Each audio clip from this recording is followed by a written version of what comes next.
अस्सलामुअलैकुम वरहमतुल्लाहि वबरकातुहू। नाज़रीन, उम्मीद है आप सब बख़ैर वाफ़ियत होंगे। आप देख रहे हैं कोरल ड्रॉ की सीरीज़ और आज है इस सीरीज़ की क्लास नंबर 13। आज हम इस क्लास में देखने वाले हैं टेक्स्ट टूल और पूरा ग्रुप देखेंगे, यानी टेबल भी देखेंगे इंशाल्लाह। तो चलिए पहले टेक्स्ट देख लेते हैं। टेक्स्ट टूल कोरल ड्रॉ में इस्तेमाल करने के दो तीन तरीके हैं। एक तो पैराग्राफ टेक्स्ट और एक इंडिविजुअल आप यूज़ कर सकते हैं, यानी बिल्कुल सेपरेट अलग। सबसे पहले टेक्स्ट टूल यहाँ पे सिलेक्ट कर लें। उसके बाद इस पूरे कैनवस या डॉक्यूमेंट एरिया में आप कहीं पर भी सिंगल क्लिक करेंगे तो टेक्स्ट लिख पाएंगे। जैसे ये देखिए, मैंने सिंगल क्लिक किया, यहाँ पे कर्सर ब्लिंक करने लगा। उसके बाद आप यहाँ जो चाहें लिख सकते हैं, ठीक है। जैसे ये देखिए, मैं लिख लेता हूँ कंप्यूटर्स एंड कट्स, ठीक है, कुछ इस तरह से। उसके बाद थोड़ी देर आप अगर इंतज़ार करेंगे, यानी थोड़ा सा वेट करेंगे, तो आप देखेंगे इसके चारों तरफ आपको नोट्स नज़र आने लगेंगे, ठीक है। यानी इसका मतलब ये हुआ कि अब आप इसको मूव कर सकते हैं विदाउट पिक टूल सेलेक्ट किए हुए, है ना। पिक टूल आपने सेलेक्ट नहीं किया है, अभी टेक्स्ट टूल में ही है। लेकिन यहाँ बीच में आप देखेंगे थोड़ी देर के बाद जब ये नोट्स आपको शो होने लगे, बीच में आपको मूव करने के लिए एक आइकन मिल जाता है, ठीक है। ये कुछ ऐसे। उसके बाद आप इसमें कोई चेंजेस करना चाहें तो बैक स्पेस के ज़रिए से रिमूव भी कर सकते हैं और इसमें तब्दीली भी कर सकते हैं, एडिट भी कर सकते हैं इसको, ठीक है। तो ये है कुछ टेक्स्ट टूल। उसके बाद इसकी प्रॉपर्टीज़ में कुछ चीज़ें हैं। सबसे पहले तो यहाँ पर जो अहम है वो है फ़ॉन्ट लिस्ट और उसके जस्ट बाजू में है फ़ॉन्ट साइज़। फ़ॉन्ट अगर आपको चेंज करना हो तो सबसे पहले इसको सेलेक्ट करना होगा, ठीक है। या तो आप टेक्स्ट टूल में रहते हुए इसको सेलेक्ट कर लें कुछ इस तरह से, ठीक है। या फिर एक तरीका है कि पिक टूल ले लें और पिक टूल के ज़रिए से सेलेक्ट कर लें, ठीक है। दोनों सूरत में आप यहाँ से फ़ॉन्ट इसकी एडिट करने के काबिल हो जाएंगे। जैसे ये देखिए, यहाँ पर हम आते हैं और एक फ़ॉन्ट ले लेते हैं। ये यहाँ पर एक फ़ॉन्ट हमने अप्लाई कर दिया है और ये आपके सामने है, ठीक है। इसको अगर बड़ा करना हो तो यहाँ पर साइड से पकड़ करके हम इसको बड़ा कर सकते हैं, छोटा कर सकते हैं, ठीक है। फ़ॉन्ट साइज़ कभी भी बड़ा या छोटा करने के लिए आप हमेशा या तो इस वाले नोड का इस्तेमाल कीजिए जो बिल्कुल कॉर्नर में होता है, ठीक है, यानी चारों तरफ जो आपको ये वाला नोड मिलता है, ठीक है, इसका इस्तेमाल करें। या फिर आप यहाँ से बाज़ाब्ता एंटर कर लें फ़ॉन्ट। जैसे मुझे 35 चाहिए तो मैंने 35 ले लिया, ठीक है, यहाँ से। इसी तरह अगर यहाँ से लिस्ट देखनी हो तो 200 फ़ॉन्ट साइज़ यहाँ तक मिल जाता है हमें, ठीक है। तो यहाँ से आपको जो रखना हो वो आप रख सकते हैं, ठीक है। कभी आप फ़ॉन्ट साइज़ में तब्दीली इन नोट्स को पकड़ करके ना कीजिए, ठीक है, वरना ये खिंच जाएगा कुछ ऐसे, ठीक है, जो बहुत बुरा लगता है। इसी तरह ये देखिए, कुछ इस तरह से खिंच जाता है, ठीक है। तो फ़ॉन्ट हमेशा बड़ा करना है साइड वाले नोट के ज़रिए से या फिर यहाँ पर, ठीक है। यहाँ पर बहुत सारे फ़ॉन्ट्स हैं, आप बहुत सारे फ़ॉन्ट्स डाउनलोड करके ऐड भी कर सकते हैं। खैर बहुत यहाँ पर तफसील से गुफ्तगू की जा सकती है, लेकिन चूँकि वीडियो में इतनी ज़्यादा गुंजाइश नहीं है, इसलिए बहरहाल हम ज़रूरी चीज़ें सिर्फ पॉइंट आउट करेंगे, ठीक है। तो ये दो चीज़ें हमने देख ली। उसके बाद है बोल्ड, इटैलिक, अंडरलाइन, ठीक है।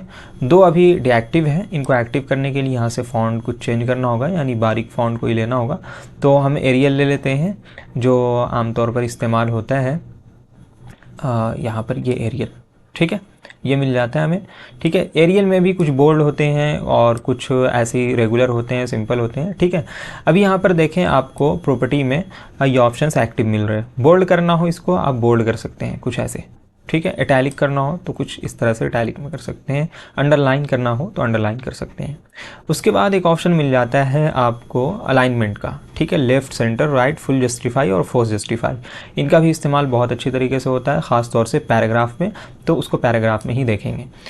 अब फ़िलहाल इसमें अगर एडिटिंग करनी हो हमें दोबारा, तो आप टेक्स्ट टूल में जा सकते हैं, ठीक है, और एडिट कर सकते हैं। और पिक टूल पे रहते हुए आप चाहें इसमें एडिटिंग करना तो बस इस टेक्स्ट के ऊपर आप डबल क्लिक करें, एडिटिंग मोड में आ जाएंगे, ठीक है। उसके बाद जो कुछ भी आपको लिखना हो यहाँ से लिख सकते हैं।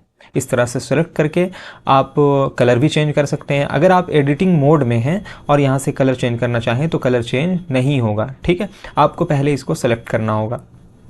जैसे हम यहाँ पे आते हैं और इन सबको सेलेक्ट करते हैं और आप कलर चेंज करना चाहें तो कर सकते हैं, ठीक है। लेकिन अगर आप पिक टूल पे हैं, चलिए मैं कंट्रोल Z करता हूँ, पिक टूल पे हैं अगर हम, और यहाँ पर अब अगर इसका हम कलर चेंज करें तो कर पाएंगे आसानी से, क्योंकि अब ये पूरा का पूरा हमारा सेलेक्ट है, ठीक है। तो ये है कुछ टेक्स्ट, इसका इस्तेमाल कुछ ऐसे भी हो सकता है और कुछ तरीके हैं वो भी देखते हैं। अगर इन टेक्स्ट को अलग अलग करना हो, हमें पार्ट बाय पार्ट करना हो, जैसे हमने एक एक वर्ड यहाँ पे लिखा है, कंप्यूटर्स अलग है, इन अलग है, कट्स अलग है, यानी स्पेस जहाँ जहाँ हमने दिया है, ठीक है, उनको हम अलग अलग करना चाहें तो अलग अलग भी कर सकते हैं। जैसे यहाँ पे हम आते हैं पिक टूल पे और कीबोर्ड से कंट्रोल के प्रेस करेंगे, कंट्रोल के, ठीक है, तो ये पार्ट बाय पार्ट हो जाएगा। ये देखिए पार्ट बाय पार्ट कुछ ऐसे, सब के सब फॉन्ट में, अभी भी इसमें हम तब्दीली कर सकते हैं, कोई दूसरा फॉन्ट ले सकते हैं कुछ ऐसे, ठीक है, लेकिन ये पार्ट बाय पार्ट हम इसको कर सकते हैं कंट्रोल के ज़रिए से। इतना हो गया। उसके बाद एक चीज़ और है वो भी देख लेते हैं। चलिए कंट्रोल Z में करता हूँ और इसी में ज़रा एडिट करते हैं। एंटर बटन में प्रेस कर लेता हूँ, ठीक है, और बैक स्पेस, फिर यहाँ पे आकर के एंटर बटन, बैक स्पेस, ठीक है। अभी ये पैराग्राफ बस हमने थोड़ा सा चेंज किया है, यानी 3 पैराग्राफ कर दिया है, एक ऊपर में यहाँ और एक बीच में और उसके जस्ट नीचे, ठीक है। इनमें अगर स्पेसिंग आपको कंट्रोल करना हो इनके दरमियान तो स्पेसिंग भी आप कंट्रोल कर सकते हैं। उसके लिए आपको आना होगा शेप टूल में। शेप टूल में जब आप आएंगे तो कुछ इस तरह के हैंडल्स आपको मिल जाते हैं, ठीक है। यहाँ से अगर आप आएंगे तो आप वर्टिकली इसकी स्पेसिंग कंट्रोल कर सकते हैं कुछ ऐसे, और इधर से आएंगे तो हॉरिजॉन्टली, ठीक है, कुछ इस तरह से। ये देखिए कुछ ऐसे आप इसकी स्पेसिंग कंट्रोल कर सकते हैं। और अगर वापस मैं इसको यहाँ पे ले जाऊँ तो फिर एक चीज़ आप और देखेंगे यहाँ पे, अगर शिफ्ट के साथ मैं स्पेसिंग इसकी कंट्रोल करूँ, जैसे ये देखिए शिफ्ट के साथ, तो फिर एक एक वर्ड के दरमियान ये स्पेसिंग कंट्रोल होगा, ठीक है, लेटर्स के दरमियान नहीं। जैसे अगर मैं विदाउट शिफ्ट करूँ तो लेटर्स के दरमियान हो रहा है, लेकिन शिफ्ट के साथ अगर करूँ तो वर्ड्स के दरमियान होगा, कुछ ऐसे, ठीक है। तो बहरहाल इतना हमने देख लिया। उसके बाद चलिए अब आगे बढ़ते हैं और टेक्स्ट का और एक दो तरह से इस्तेमाल देखते हैं, ठीक है। ये तो सिंपल हमने देख लिया। उसके बाद टेक्स्ट आप किसी पाथ पे भी अप्लाई कर सकते हैं। जैसे ये मैंने एक सर्कल ड्रॉ किया, उसके बाद टेक्स्ट टूल पे आते हैं, टेक्स्ट टूल लिया और जैसे ही मैं इस लाइन पे कर्सर को लेकर जाऊंगा तो यहाँ पर आप देखिए एक पॉइंट बनकर आ जाता है एज पे इसके, ठीक है। इसका मतलब ये है कि मैं अगर यहाँ पे क्लिक करूँ और उसके बाद टेक्स्ट लिखूँ तो ये पूरे इसके गोलाई में टेक्स्ट अप्लाई होगी। जैसे ये देखिए मैं लिखता हूँ, ये देखिए, ठीक है, कुछ इस तरह से। तो कुछ ऐसा अगर टेक्स्ट लिखना हो तो आप ऐसे भी लिख सकते हैं। बहरहाल मैं कंट्रोल Z करता हूँ और एक और इसका इस्तेमाल देख लेते हैं। ये तो हमने यहाँ पे देखा, ठीक है। अगर इस सर्कल के अंदर हमें टेक्स्ट लिखना हो तो आप इस कर्सर को थोड़ा सा नीचे लाएंगे। जब इस तरह से डॉटेड आपको एक ऑप्शन मिलने लगे, ठीक है, तो तब आप उसको यहाँ पर क्लिक करें, ठीक है, कुछ ऐसे। तो अब इस टेक्स्ट के अंदर आप कुछ भी लिख पाएंगे। जैसे मैं राइट क्लिक करके यहाँ पर एक डमी टेक्स्ट ऐड कर लेता हूँ, कुछ ऐसे। ये देखिए यहाँ पर ये हमने ऐड कर दिया है, ठीक है। ज़रूरी नहीं सर्कल के अंदर ही ये अप्लाई हो। जैसे मिसाल के तौर पर मैं यहाँ से आता हूँ और एक फ्री हैंड कोई शेप ले लेता हूँ, ये, ठीक है। इनको अभी आपस में ऐड कर लेते हैं। इन दोनों को सेलेक्ट किया और यहाँ से ज्वाइन, ठीक है। सॉरी, अभी हमने ज्वाइन नहीं किया है बल्कि ब्रेक किया था, यहाँ से ज्वाइन कर लेते हैं, ठीक है।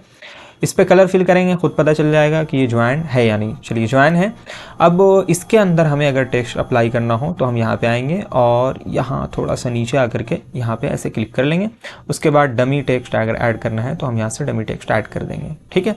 इनका फॉन्ट साइज़ अगर आपको चेंज करना हो तो कंट्रोल A से सिलेक्ट कीजिए। इसी तरह यहाँ पर फॉन्ट साइज़ आपको मिल जाता है, इनको कम कर सकते हैं, जैसे मैंने 9 कर दिया, ठीक है। और उसके बाद आगे कुछ अलाइनमेंट्स हैं वो भी देखते हैं, ठीक है। फिलहाल इतना आपने समझ लिया कि 3 तरीके से यहाँ पर कुछ ऐसे इस्तेमाल होता है टेक्स्ट का। एक और तरीका है कि आप टेक्स्ट टूल लें और डायरेक्ट एक पैराग्राफ ड्रॉ कर लें, ये कुछ ऐसे, ठीक है। ये हमने एक पैराग्राफ ले लिया है, राइट क्लिक करके इसमें एक डमी टेक्स्ट ऐड कर लेते हैं। इसमें पूरा का पूरा हमने टेक्स्ट ऐड कर दिया है और उसके बाद अब देखने वाले हैं पैराग्राफ सेटिंग, ठीक है। इसको आप बड़ा या छोटा भी कर सकते हैं, कुछ ऐसे, ठीक है। कंट्रोल Z कर लेता हूँ मैं। अभी ये पूरा का पूरा टेक्स्ट है इसमें। अब इसमें डबल क्लिक करके हम एडिटिंग मोड में आ गए हैं। अब इन सबको सेलेक्ट करना ज़रूरी है, ठीक है। सबसे पहले कंट्रोल A से इन सबको सेलेक्ट कर लेता हूँ। ये सब के सब सेलेक्ट हो गए। बोल्ड करना हो यहाँ से बोल्ड कर सकते हैं, इटैलिक करना हो कर सकते हैं, अंडरलाइन करना हो कर सकते हैं, ठीक है। उसके बाद यहाँ पे आ जाते हैं अलाइनमेंट में। अभी नन है, ठीक है। अगर आप इसको लेफ़्ट साइड से अलाइन करना चाहते हैं जैसा कि अभी है, यानी लेफ़्ट साइड से बिल्कुल बराबर है और राइट साइड से कहीं पे आप देखें लाइन छोटी है कहीं पे बड़ी है, ठीक है।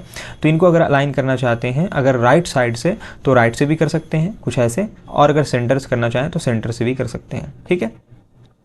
और अगर फुल जस्टिफाई करना चाहें तो फुल जस्टिफाई भी कर सकते हैं, जैसा कि आमतौर पर बुक्स में, अखबारात में, यानी पेपर, न्यूज़पेपर वगैरह में होता है, ठीक है।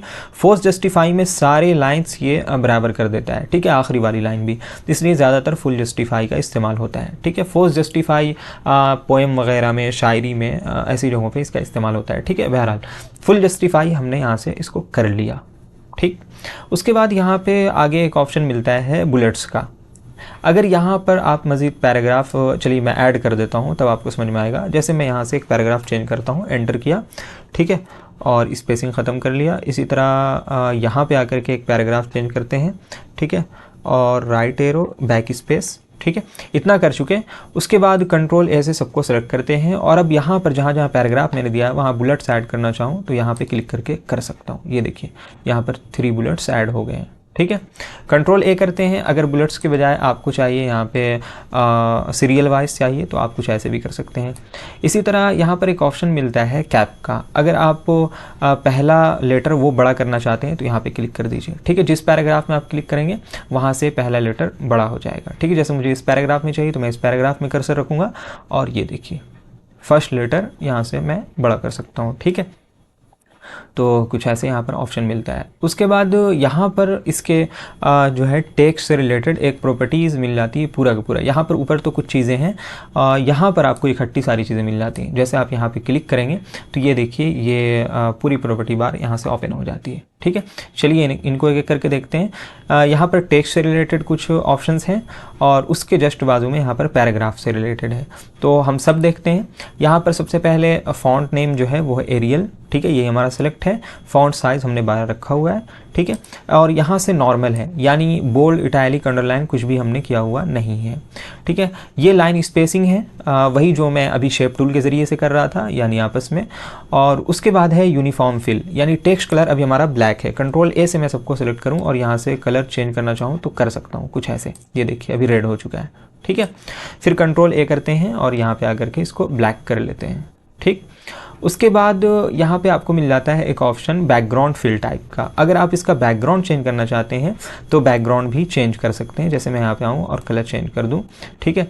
तो यहाँ पे देखें बैकग्राउंड भी चेंज हो रहा है इसका, ठीक है। ये देखिए कुछ ऐसे अब इसका बैकग्राउंड भी आ गया है, लेकिन चूंकि ये बहुत बुरा लगता है, अच्छा नहीं लगता है, इस वजह से इसको नो फिल ही रखेंगे। यहाँ से आकर के नो फिल कर लेंगे, ठीक है।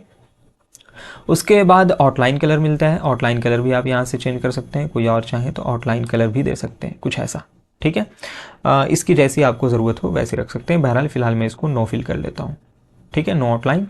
अब यहाँ पे पैराग्राफ है, वही अलाइनमेंट वाली यहाँ पे ऑप्शन है, यहाँ से फुल जस्टिफाई हमारा सेलेक्ट है। उसके बाद यहाँ पे कुछ ऑप्शंस मिल जाते हैं। सबसे पहले लाइन स्पेसिंग, ठीक है। लाइन स्पेसिंग अभी इनके दरमियान 100 है, आप यहाँ से बढ़ाना चाहें बढ़ा सकते हैं। ये देखिए कुछ ऐसे, ठीक है। और अगर 100 पे ही रहने देना चाहें जो बाय डिफ़ॉल्ट होता है तो वो बेस्ट है, ठीक है, इतना ही रहने दें। उसके बाद यहाँ पे मिल जाता है लेफ़्ट लाइन इंडेंट का ऑप्शन, यानी आप देखें लेफ़्ट से अभी ये पूरा जो फ्रेम बनकर आ रहा है वहाँ से पूरा टेक्स्ट अभी बिल्कुल मिला हुआ है ना। आप चाहते हैं इनके दरमियान कुछ गैप हो तो गैप भी कर सकते हैं। जैसे मैं यहाँ से आऊँ और 0.1 का गैप कर दूँ एंटर प्रेस करके, तो ये देखिए यहाँ पर गैप हो रहा है, ठीक है, 0.1। ये लेफ़्ट इंडेंट मैंने बाईं तरफ से किया है, ठीक है। ये फर्स्ट लाइन है, फर्स्ट लाइन के लिए अलग से प्रॉपर्टी आती है, इसलिए फर्स्ट लाइन इसने यहाँ पर गैप नहीं किया है, ठीक है। कोई बात नहीं, कंट्रोल ए से सेलेक्ट करते हैं और फर्स्ट लाइन के बजाय हम पहले आते हैं राइट साइड वाले में और राइट से भी 0.1 ही एंटर करते हैं, ठीक है। आपको हमेशा ध्यान रखना है कि जितना लेफ्ट हो उतना ही राइट हो, ताकि दोनों तरफ से फ्रेम के ये बिल्कुल बराबर लगे, ठीक है। ऐसा ना हो कि एक तरफ आपने ज़्यादा कम कर दिया और एक तरफ से ज़्यादा बढ़ा दिया है, ठीक है, साइज़। ये हो चुका। कंट्रोल ए करते हैं, सेलेक्ट करना ज़रूरी है, ठीक है। उसके बाद फर्स्ट लाइन आते हैं 0.45, आमतौर पर ये इतना ही होता है, ठीक है। फर्स्ट लाइन हमने यहाँ पे कुछ ऐसा गैप कर दिया, ठीक है। पैराग्राफ लिखने का जो तरीका है, उसूल है, ज़ाब्ता है, वो यही है, ठीक है। चूँकि इस पर बाज़ाब्ता किताबें भी हैं और किताब आमतौर पर ऐसे ही लिखी जाती है, तो ये किताब की फॉर्मेटिंग आप कुछ इस तरह से कर सकते हैं कोरल पे। ये चीज़ आपको MS वर्ड में भी देखने को मिलेगी, और भी जो दूसरे सॉफ्टवेयर्स हैं जिनमें आप बुक कंपोज कर सकते हैं आसानी से, वो सारे ऑप्शंस यहाँ भी मौजूद हैं। ठीक है, यहाँ पर आपने देख लिया। उसके बाद यहाँ पे आपको मिल जाता है बिफोर पैराग्राफ स्पेसिंग और उसके बाद आफ्टर पैराग्राफ स्पेसिंग। ठीक है, जैसे मुझे पैराग्राफ के दरमियान, ये जो पैराग्राफ है इनके दरमियान कुछ फासला चाहिए, डिस्टेंस चाहिए, तो मैं यहाँ से कर सकता हूँ। ये देखिए कुछ ऐसे। ठीक है, और अगर मैं आफ्टर करना चाहूँ यानी बाद में, तो यहाँ से स्पेसिंग मैं डाल सकता हूँ। ठीक है, जैसे मैं यहाँ पे डाल देता हूँ 112। ठीक है, तब भी ये फासला हो रहा है। ठीक है, और अगर आप 0 रखना चाहें तो 0 भी रख सकते हैं। बहरहाल ये सारे ऑप्शंस हैं। उसके बाद फ्रेम से रिलेटेड कुछ ऑप्शंस है। अगर आप फ्रेम कलर चेंज करना चाहें, फ्रेम का बैकग्राउंड, तो पूरा फ्रेम सेलेक्ट कीजिए, कुछ ऐसे। टेक्स्ट नहीं, अब की दफ़ा फ्रेम सेलेक्ट करना है और यहाँ से कोई कलर दे दीजिए, जैसे ये देखिए। ठीक है, कुछ इस तरह का कलर देना चाहें तो कुछ ऐसा भी दे सकते हैं। बहरहाल मैं नो फिल कर लेता हूँ फ़िलहाल। उसके बाद अगर आप इसको अलाइन टू बेस लाइन गर्ड, अगर गर्ड के हिसाब से इन लाइन को अलाइन करना चाहते हैं तो यहाँ पे क्लिक कर लीजिए। ठीक है, ये लाइन कुछ इस तरह से अलाइन हो जाएगी। उसके बाद अगर इसको कॉलम में आप चेंज करना चाहते हैं तो कॉलम में चेंज कर सकते हैं, जैसे कुछ ये देखिए 2 है 3 है, जैसा आप रखना चाहें रख सकते हैं। ठीक है, और इन कॉलम के दरमियान अगर आप दोनों कॉलम को बराबर रखना चाहते हैं तो यहाँ पे क्लिक कर लें। ठीक है, ये दोनों बराबर रहेंगे कॉलम, और अगर बराबर नहीं रखना चाहते हैं तो आप यहाँ पे अनचेक कर दें। ठीक है, ये अपने एतबार से एडजस्ट हो जाएगा। इसकी बाकायदा प्रॉपर्टी आपको यहाँ पे मिल जाती है टेक्स्ट में। ठीक है, यहाँ पर पूरी प्रॉपर्टी है, लेकिन चूंकि ये काफ़ी लंबा टॉपिक है इसलिए यहाँ पर इसको हम छेड़ने वाले नहीं। उसके बाद यहाँ पे एक ऑप्शन मिलता है राइट टू लेफ़्ट कॉलम का, यानी राइट टू लेफ़्ट अगर आप कॉलम लेना चाहते हैं तो राइट टू लेफ़्ट भी ले सकते हैं। बहरहाल यहाँ पर 3 डॉट में कुछ ये कॉलम के ऑप्शंस में मिल जाते हैं, जो यहाँ पे हमें मिलता है। ठीक है, टेक्स्ट में, टेक्स्ट मेनू में ये पूरा ऑप्शन मिलता है। ठीक है, यहाँ पे 2 कॉलम है वो हमें बता रहा है अभी। ठीक है, यहाँ से आप कॉलम बढ़ा भी सकते हैं, जितना रखना चाहें रख सकते हैं। यहाँ पे इसकी प्रीव्यू देख सकते हैं। कॉलम विड्थ कितना रखना चाहें वो यहाँ से आप देख सकते हैं। गटर यानी दरमियान का फासला आप कितना रखना चाहें वो यहाँ से मेंटेन कर सकते हैं। ठीक है, इक्वल कॉलम विद अगर आप करेंगे तो दोनों कॉलम बिल्कुल बराबर, और अगर इस पे अनचेक रहेगा तो आप इसको बढ़ा या घटा सकते हैं। ठीक है, यहाँ पे एक ऑप्शन मिलता है फ्रेम सेटिंग का, मेंटेन करंट फ्रेम विद, है ना, यानी अगर मैं कॉलम साइज़ बढ़ाऊं या घटाऊं, ठीक है, यहाँ से इसकी विड्थ कुछ बड़ा या छोटा कर लूं, तो आप यहाँ पे देखेंगे ये जो कॉलम है ये फ्रेम जो है वो अपनी हालत पे रहेगा, यानी वो चेंज नहीं होगा, सिर्फ कॉलम की विड्थ और हाइट चेंज होगी। ठीक है, लेकिन अगर आप ऑटोमेटिकली पे चेक कर देते हैं और उसके बाद फिर इसका कॉलम का साइज़ वगैरह इसमें तब्दीली कर सकते हैं, किसी तरह की तब्दीली करते हैं अगर आप, तो फिर आप यहाँ पर देखेंगे कि ये फ्रेम भी साथ साथ मेंटेन होगा। ठीक है, बहरहाल ये दूसरा टॉपिक है, यहाँ पर इसकी ज़रूरत नहीं है। तो ये था टेक्स्ट टूल, और मेरे ख्याल से वीडियो लंबी हो गई है थोड़ी सी, लेकिन खैर कोई बात नहीं है। तो चलिए आज इतना ही रहने देते हैं, टेक्स्ट टूल ही, और टैब इंशाल्लाह दूसरी वीडियो में देख लेंगे, टेबल दूसरी वीडियो में देख लेंगे, इसलिए कि फिर वीडियो काफ़ी लंबी हो जाएगी। ठीक है, तो आज के लिए इतना ही, फिर मिलते हैं इंशाल्लाह कल की क्लास में। अस्सलामु अलैकुम रहमतुल्लाहि व बरकातुहू।